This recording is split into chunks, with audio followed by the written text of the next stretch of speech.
And a good spiritual morning to you. Christ is risen. Christos Anesti.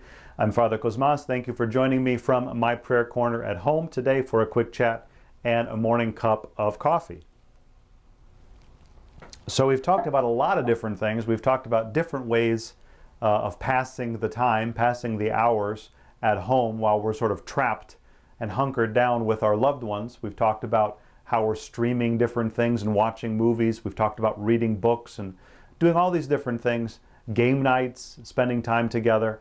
And I think I wanted to talk today just for a couple of minutes about rediscovering, hopefully for us that aren't trapped, alone, but even if we are trapped alone, and I hate to say trapped, you're staying and sheltering in place or at home by yourself, even if you are. To rediscover the art of conversation, I think is something pretty amazing.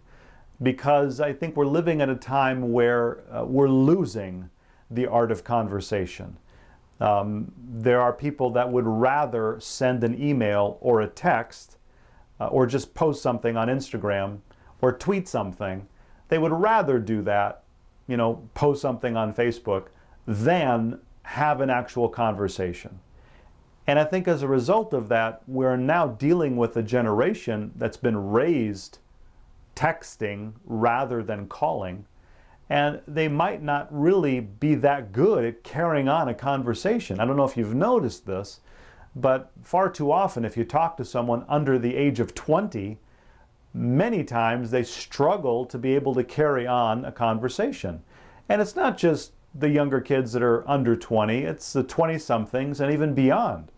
We're sort of getting used to not having to pick up the phone and talk to people, or we're not talking to people face to face. And it's becoming a lost art. It used to be an art form to know how to carry on a conversation and talk to someone and to do it intelligently, and how to carry yourself and how to do that. And that's something that I think we can sort of maybe rediscover. The same way that it's an art to know how to write a letter. We don't really do that too much anymore. I don't mean an email. I mean, when was the last time we sat down, anyone, and actually wrote a letter? Not sent a card in the mail.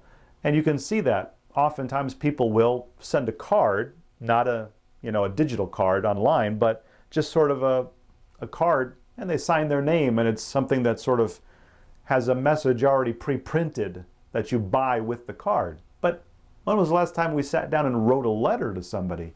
Our method of communication has changed drastically, and maybe we're losing something in that. Being able to write a letter, that's an art form. Being able to carry on a conversation, that too, I think, is an art form that we're losing. So to be able to take some time, if you happen to be sheltering in place with people, whether it's spouses, parents, children, relatives, whatever it may be, don't just, sort of go to your separate corners of the house, your separate rooms, and just be, consuming your streaming content and not talking to each other. Make sure that we're designating time to sit down and interact.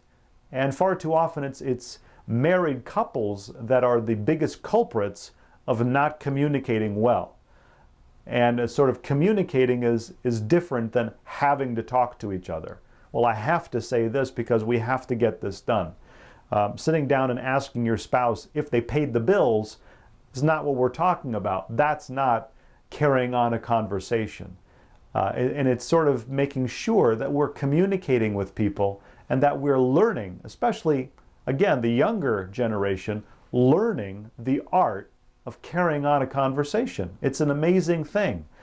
People don't know how to read visual cues. They don't know how to read body language. And that's the difficulty with just texting or just sending an email.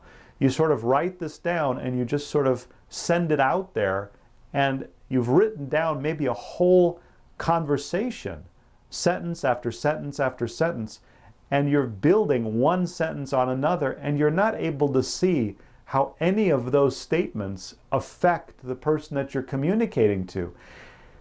It's a very dangerous form of communication, especially lengthy emails or lengthy long texts. They're very scary.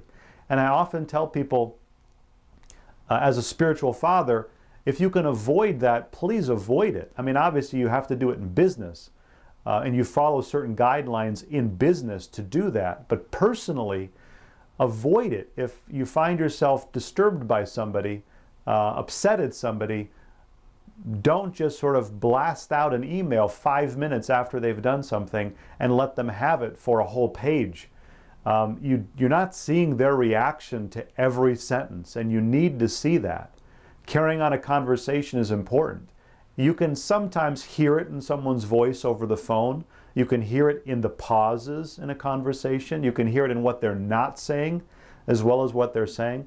If you can FaceTime with them or Skype or Zoom or whatever it is to see their face, it's even better. But try as much as possible to allow some communication to be real communication, to carry on a face-to-face, even if it's digitally or virtually, a face-to-face conversation. It's incredibly important, especially for us in our personal and in our emotional lives, in our relationships. Far too often relationships are just decimated with one text or one email. It's very dangerous. As a rule of thumb, don't respond right away. Take some time to think about it. If you can call the person or you can FaceTime, do that instead. Don't ever send something of any importance in a personal relationship via text or email or any written means like that. Try to carry on a conversation face to face.